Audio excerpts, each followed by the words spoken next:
উত্তরে অর্থাৎ উত্তরবঙ্গে দুর্যোগ অব্যাহত। ভুটান পাহাড়ে লাগাতার বৃষ্টি হচ্ছে আর তার প্রভাব পড়ছে উত্তরবঙ্গে। যেমন দেখুন এখানে আলিপুরদুয়ারে পানা নদীতে একেবারে হরপা বান। এই হরপা বানের কি ক্ষতি হলো কিছু? সরাসরি চলে যাব প্রতিনিধি রাজকুমারের কাছে। তার আগে হরপা বান দেখুন, আলিপুরদুয়ারে হরপা বান পানা নদীতে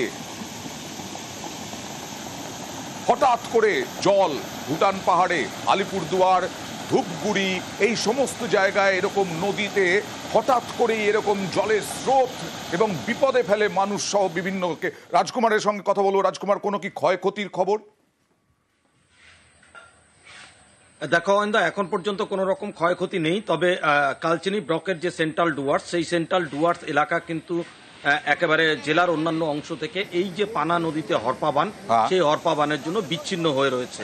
শুধু তাই নয়, ভুটান পাহাড় থেকে অনবরত জল আসায় কিন্তু জয়গা, ভারত ভুটান সীমান্তের যে জয়গা, সেখানে ঝর্ণা বস্তি একেবারে বিপদ সংকুল হয়ে রয়েছে।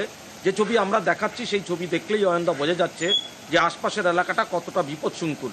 এবং এই যে পানা নদীতে এইভাবে নিয়মিত যখন আচমকা হরপা বান আসে, তখন এই যে প্রাণের ঝুঁকি নিয়ে কিন্তু মানুষকে পারাপার করতে হয়। এবং অয়ন্দা, এখানেই বলে রাখি যে ইন্দো ভুটান নদী কমিশন কিন্তু কেন্দ্রীয় সরকার নাকচ করে দিয়েছে। আমরা বলতে চাই যে এই এলাকায় ভুটান থেকে ধেয়ে আসা নদীর কিন্তু এভাবেই বিপদ নিয়ে আসে, এইরকম ভয়ঙ্কর রূপ নিয়ে আসে।